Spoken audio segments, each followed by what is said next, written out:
Bonjour à toutes et à tous et bienvenue pour cette nouvelle analyse. Bonjour. Aujourd'hui, on se pose une question que je pense tout le monde s'est déjà posée en apprenant une langue. Comment on fait pour aller plus vite, concrètement? La fameuse question du hack, de la méthode miracle. Exactement. Et pour explorer ça, on a une source vraiment intéressante. C'est un épisode du podcast Easy French qui s'intitule Comment doubler ton niveau de français cette année. La promesse est ambitieuse. Elle est énorme et le programme, c'est 10 astuces pour y arriver sans s'épuiser. Mais notre but ici, c'est pas juste de faire une liste, c'est de décortiquer la méthode. Est-ce que c'est juste une collection de bons conseils ou est-ce qu'il y a un vrai système derrière, une philosophie cohérente? C'est ça la vraie question. Parce que des astuces, on en voit partout. Mais ce qui fait la différence, c'est de voir si les pièces du puzzle s'assemblent, si ça forme une vraie machine à apprendre, quoi. Alors, allons-y. Le premier grand thème qui se dégage tout de suite, c'est l'immersion.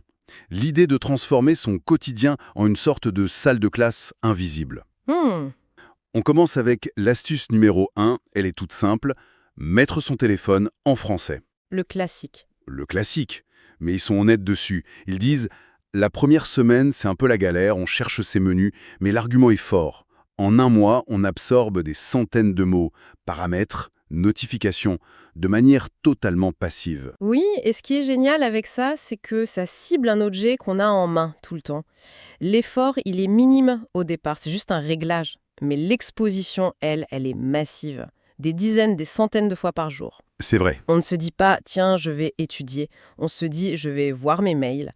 Et hop, l'apprentissage se fait en fond. C'est vraiment de l'apprentissage à friction zéro. J'aime bien l'expression. Et ça continue dans cette logique avec l'astuce numéro 2, regarder des séries ou des vidéos YouTube en français avec les sous-titres en français. Ah, ça, c'est un point crucial. Les sous-titres dans la même langue. Oui, pas dans sa langue maternelle. Mhm. Et ils insistent sur un truc qui m'a intéressé. Le cerveau, il lui faut à peu près 3 jours pour s'adapter. Au début, c'est un effort, et puis, quelque chose bascule. Les connexions se font toutes seules. Ce basculement, c'est le moment où le cerveau arrête de traduire. Il commence à penser, à comprendre directement dans la langue. C'est le cœur de ce qu'on appelle l'input compréhensible.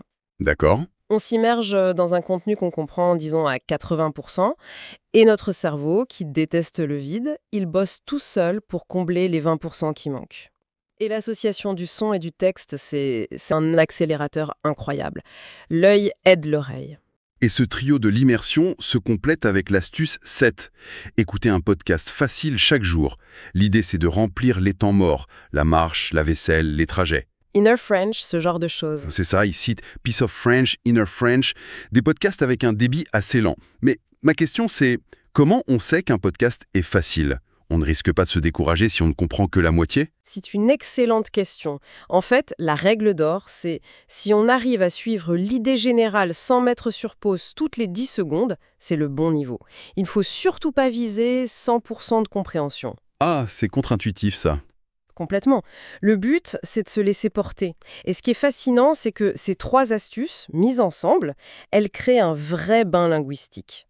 On ne rajoute pas une corvée à sa journée. On francise des habitudes qu'on a déjà. Regarder son téléphone, Netflix, faire le ménage. Voilà. Et du coup, ça devient un apprentissage à faible coût énergétique. Et c'est ça le secret pour tenir sur la durée. D'accord. Donc là, on a posé les fondations, on a créé un environnement où le français est partout, de manière presque passive. C'est confortable, mais j'imagine que pour vraiment doubler son niveau, il faut devenir plus actif à un moment, non? Linguistique, c'est la base. Ça construit la compréhension. Mais pour parler, pour produire de la langue, il faut construire les muscles. Et c'est là qu'arrive la deuxième partie de la méthode. La pratique active, La pratique active et ciblée. indispensable. Et ça commence avec un conseil qui m'a vraiment interpellée. L'astuce numéro 4. Apprendre les 625 mots les plus fréquents. C'est hyper spécifique. Ah oui, ils donnent même une ressource, un déconquis gratuit, et le calcul qu'ils font est redoutable. 25 mots par jour, et en moins d'un mois, on maîtrise le squelette de la langue. C'est l'application pure de la loi de Pareto, la fameuse règle des 80-20 au vocabulaire. C'est tellement puissant. On s'imagine qu'il faut des milliers de mots. Des dizaines de milliers. Mais en réalité, ce tout petit noyau de mots représente une part énorme de ce qu'on dit tous les jours. Les maîtriser, c'est un retour sur investissement colossal. Ça ne permet pas de lire du Zola, mais ça permet de se débrouiller dans la plupart des situations. C'est un déblocage psychologique. Une fois qu'on a ces briques, il faut construire. Et là, on a des techniques qui peuvent paraître un peu étranges. L'astuce 5, se parler à soi-même 5 minutes chaque matin. Ah. L'idée, c'est de décrire ce qu'on fait. Je me lève, je vais dans la salle de bain, je me brosse les dents. J'avoue que l'idée de monologuer devant mon miroir me fait un peu sourire. On se sent un peu ridicule, non? On peut au début, mais il faut comprendre le pourquoi. Le plus gros obstacle à l'oral, c'est pas le manque de mots, c'est la peur. La peur de l'erreur, du jugement. C'est une barrière psychologique.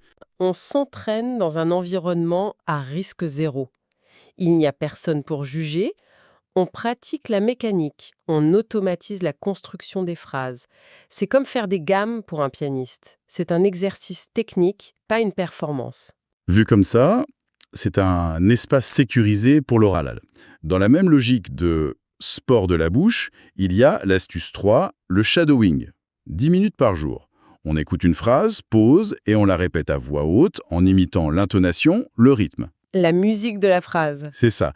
Mais est-ce qu'on ne risque pas de devenir un simple perroquet? De répéter sans vraiment comprendre le sens? C'est un risque si on le fait sans conscience, c'est vrai. Mais le but du shadowing, il est avant tout physique. C'est un entraînement neurologique et musculaire. On apprend à sa bouche, à sa langue, à produire des sons qui n'existent pas dans notre langue maternelle. On imite une mélodie. On imite une mélodie. L'épisode promet qu'en 2 ou 3 mois, on sonne beaucoup plus naturel. Et c'est logique, on a internalisé le rythme, pas seulement les mots. On a donc le vocabulaire, la pratique solo, la prononciation. Il manque la lecture. Et c'est l'astuce 8, lire une page par soir d'un livre facile. Il cite Le Petit Prince Un très bon choix. ou les histoires du Duolingo. Et ils ajoutent un conseil, lire à voix haute. Et là, la boucle est bouclée. La lecture à voix haute, c'est un exercice incroyablement complet. Ça connecte la vision du mot, la compréhension de son sens et sa production orale. On renforce toutes les connexions en même temps. C'est un exercice total en fait. Tout à fait. Et le choix du livre facile est encore une fois crucial pour le mental. Rien de pire que de chercher 10 mots par phrase dans le dictionnaire. Ça tue le plaisir. Et pour finir ce bloc actif, on a l'exercice le plus... Social. L'astuce 6F, prendre un seul cours de 30 minutes par semaine, sur italki par exemple, mais avec une règle du jeu très stricte, 100% en français. Le tuteur doit corriger chaque phrase. Il faut être très directif avec le tuteur, là. C'est ça, il faut le briefer. Lui dire, voilà, mon objectif c'est de parler français. S'il vous plaît, corrigez-moi, ne passez pas à l'anglais. Et là, ces 30 minutes deviennent un entraînement de très très haute intensité. Un sprint. Exactement. Et si on regarde ces 5 astuces actives ensemble, on voit le système. Les 625 mots, c'est le matériel. Se parler à soi-même, c'est la pratique libre. Le shadowing, c'est la technique. La lecture à voix haute, la synthèse. Et le cours, c'est le match. Le match avec un coach. C'est vrai que vu comme ça, c'est un programme d'entraînement super complet. On a la base, l'immersion et puis la construction active. Mais on sait très bien que le meilleur programme du monde, il ne sert à rien si on abandonne après 3 semaines. Le fameux abandon. Qu'est-ce qui fait qu'on tient? Quel est le carburant?